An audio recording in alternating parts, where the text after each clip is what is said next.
Damos la bienvenida a Pablo Vanegas, rector de la Universidad de Cuenca. Pablo, buenos días, bienvenido. Muy buenos días y muchísimas gracias por esta oportunidad. Bueno, la situación está planteada. Hay que reducir los recursos en todo el sector público y eso, ya que está sobre la mesa, incluye también a las universidades públicas del país. Se ha propuesto reducir un 10% que, según el CENESID, está dirigido más a la reducción de salarios de los rectores, viáticos, viajes, es decir, gastos que no inciden directamente en los gastos de educación de cada una de las instituciones. ¿Cuál es su respuesta? En los rubros que usted ha mencionado, buenos días nuevamente, en los rubros que usted ha mencionado, efectivamente no tendríamos problema en la reducción. El problema es que el rubro que se ha afectado en la reducción propuesta o ejecutada por el Ministerio de Finanzas se afecta directamente a sueldos y salarios para profesores, de empleados y trabajadores de las diferentes universidades. Y particularmente en el caso de la Universidad de Cuenca, esta disminución asciende a $5.547.000. Lamentablemente tendremos que ajustarnos a finales del año, en los últimos meses, septiembre, octubre, noviembre y diciembre, porque ya nuestro ciclo, creo que es así, similar también a las otras universidades del país. Entonces, sin duda que la situación es compleja. Nosotros estamos analizando todas las posibilidades de ajustarnos, eso es cierto, tenemos que ser consecuentes con la situación del país, pero también sí hay que mencionarlo que esta reducción se efectuó de manera inesperada, sin que exista realmente un aviso previo por parte del Ministerio de Finanzas, y sin duda que colocaría en una situación muy compleja a todas las universidades del país. Si es que nosotros analizamos, particularmente en el caso de nuestra universidad, quizá habría un efecto de que tendríamos que retirar de nuestra planta docente aproximadamente a 400 profesores. Evidentemente nosotros no lo vamos a hacer todo lo que está en nuestro alcance para poder mantener la planta, porque el retiro de esos profesores implicaría también que nosotros dejaríamos de prestar ciertas asignaturas, materias, ¿no? Durante el ciclo de septiembre, que inicia en el mes de septiembre, más aún considerando que en esa fecha existen estudiantes nuevos que ingresan a las diferentes carreras de la Universidad de Cuenca. Entonces se está afectando al punto más sensible del presupuesto, que es el pago de talento humano. Y digo más sensible porque los profesores universitarios usualmente tienen una alta presión porque necesitan una formación permanente, capacitación permanente. Fíjese usted que el requisito para ingresar como profesor universitario es tener un título de maestría. Y luego después, a medida que avanzan los años, que se gana experiencia, se exige también que tenga un PhD. No son exigencias nuestras, si bien nosotros estamos de acuerdo, porque eso ha fortalecido particularmente a la investigación, pero son exigencias que vienen de la misma regulación a nivel nacional y que se reflejan también en las regulaciones internas o que guían las regulaciones internas de cada una de las universidades. Entonces nos preocupa porque se está afectando fundamentalmente a talento humano. Sí, pero explíquenos un poco más, porque lo que se les está proponiendo que se reduzca es 10%. Si usted, en este momento, usted con el 10% del presupuesto de la universidad paga 400 profesores.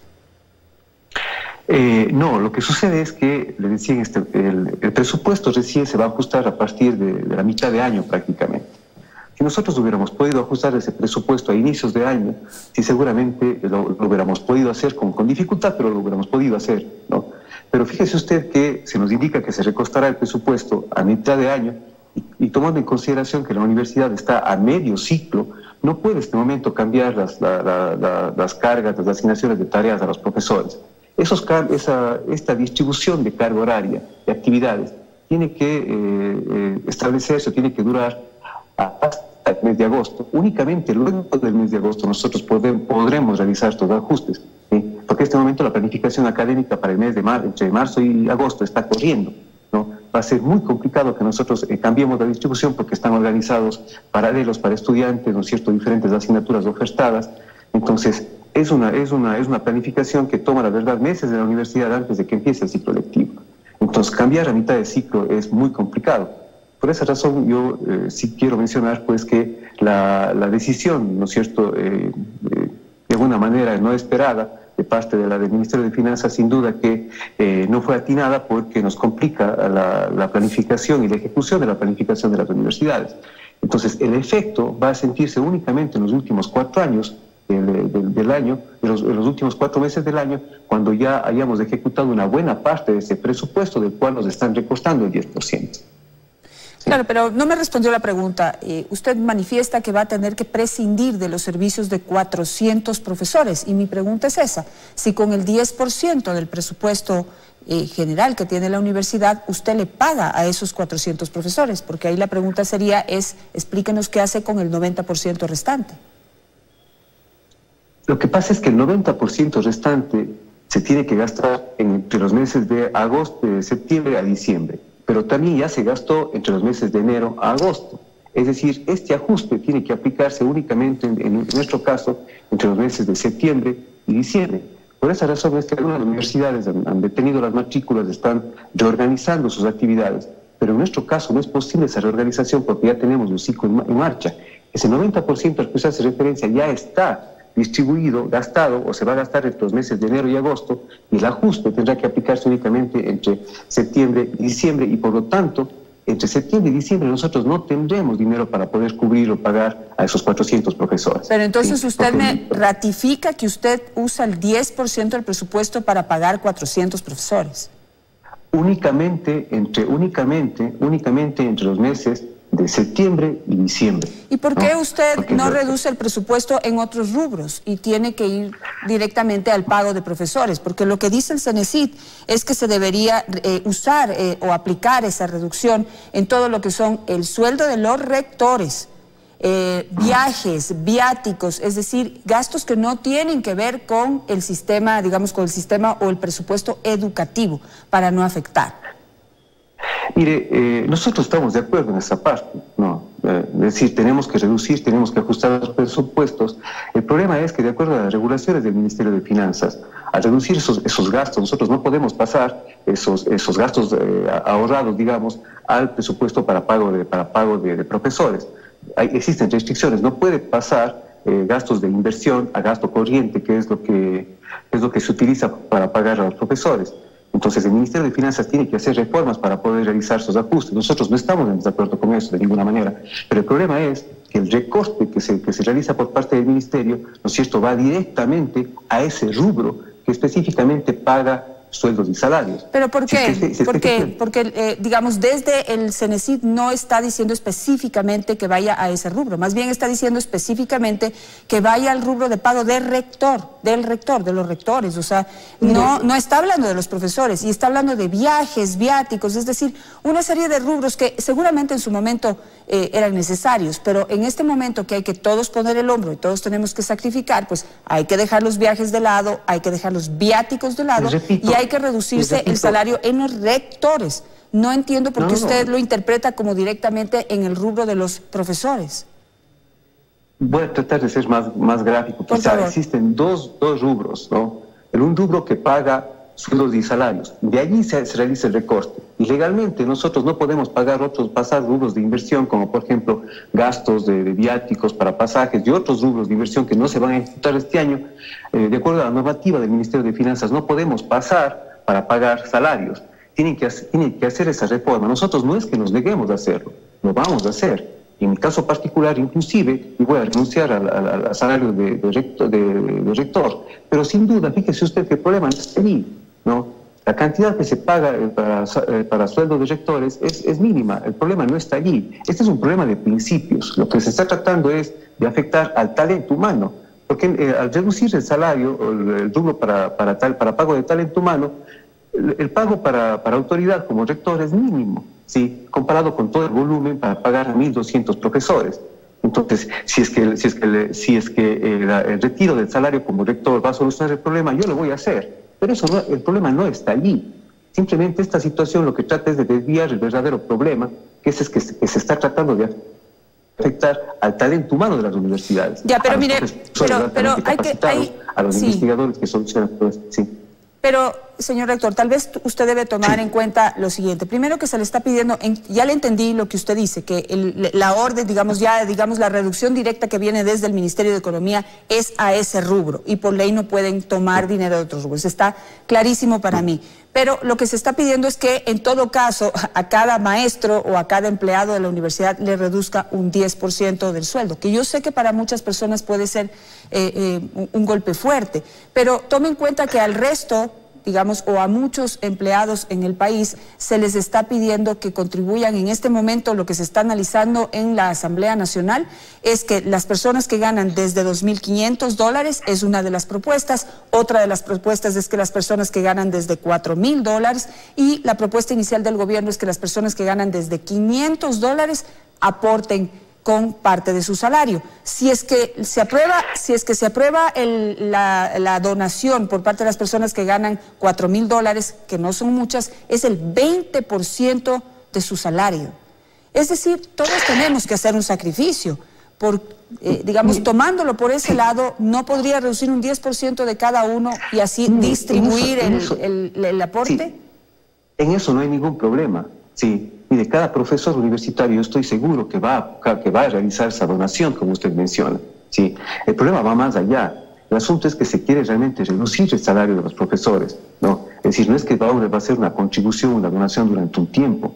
Yo personalmente como rector, yo no puedo sentarme a negociar el salario de un profesor, porque ese salario es definido de acuerdo a la trayectoria y a la experiencia, ¿no es cierto?, que el profesor tiene durante varios años, de acuerdo al mismo reglamento de escalafón aprobado por el Consejo de Educación Superior.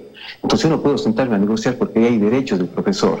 Pero sí, si es que existe pues una resolución, por ejemplo, de la Asamblea, en que todos, ¿no es cierto?, vamos a donar una parte de nuestro salario. En ese sentido no hay ningún problema. Yo estoy seguro que los profesores lo van a hacer en la Universidad de Cuenca y en todas las universidades. Pero es diferente si es que se quiere de alguna manera alterar el sueldo que ya está ganado y que se quiere cambiar de manera definitiva en el tiempo. Eso yo quiero ser enfático, es decir, la universidad, los profesores van a ser solidarios. Pero el problema es que en un momento determinado, si es que se quiere realmente reducir de manera definitiva el salario, ese sí es un problema, inclusive hasta constitucional. Yo personalmente, ¿no es cierto?, yo estoy convencido de que cada profesor puede hacerlo, lo va a hacer, pero aquí hay, repito, un problema de principios, ¿no? En el momento que se reduce directamente, sin explicación previa y sin un plan de mitigación, que se reduce un porcentaje del rubro para pago de sueldos y salarios, evidentemente hay mucha inquietud entre la comunidad universitaria, particularmente entre los profesores, porque no se sabe qué es lo que va a pasar. Harán despidos, se querrá vulnerar el derecho y bajar los salarios. Yo creo que allí, cierto, hubo falta de tino, sobre todo en aplicar esa reducción, porque debió ser muy explicada y saber cuáles van a ser los impactos. Si es que se deseaba que nosotros pasemos rubros, ¿no es cierto?, de inversión, como usted mencionaba, hacia pago de salarios, eso lo podemos hacer, pero tenemos limitaciones de acuerdo a la regulación del Ministerio de Finanzas.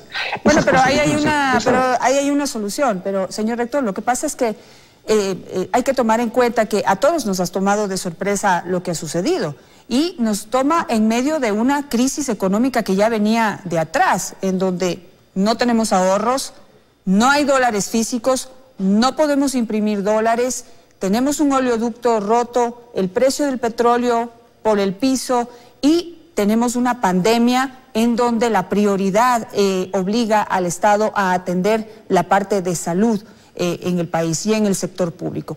Entonces, no es cualquier situación, es una pandemia que pues cogió fuera de base no solo al Ecuador, sino al mundo entero. Es decir, hay algunas circunstancias que hay que tomar en cuenta antes de decir que no se les dijo con tiempo, porque tal vez no hubo cómo. Es posible, pero realmente también sí se debe mirar que hay un proceso delicado aquí. Sobre todo porque, les repito una vez más, y disculpe que sea insistente en esto, ¿sí? Lo que sucede es que el profesor universitario está sometido a una alta exigencia para ingresar al sistema de educación superior a las universidades y de hecho también para seguir su carrera académica.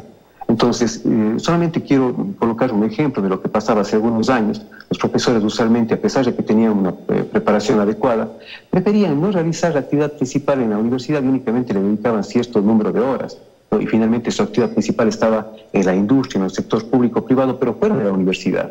Entonces, esto, ¿no es cierto?, estas medidas que están tomando coyunturales puede tener un efecto a largo plazo que nos obligue a retroceder en el tiempo y volver a esa situación que teníamos hace varios años atrás en el sistema de educación superior.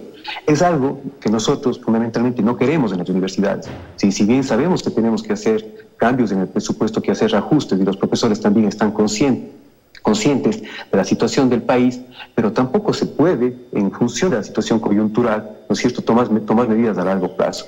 Fíjese usted que los procesos de fortalecimiento de las universidades a nivel mundial, particularmente en Asia y en Europa, iniciaron luego de la Segunda Guerra Mundial. Les ha tomado décadas fortalecer los sistemas de investigación y de docencia en estas universidades.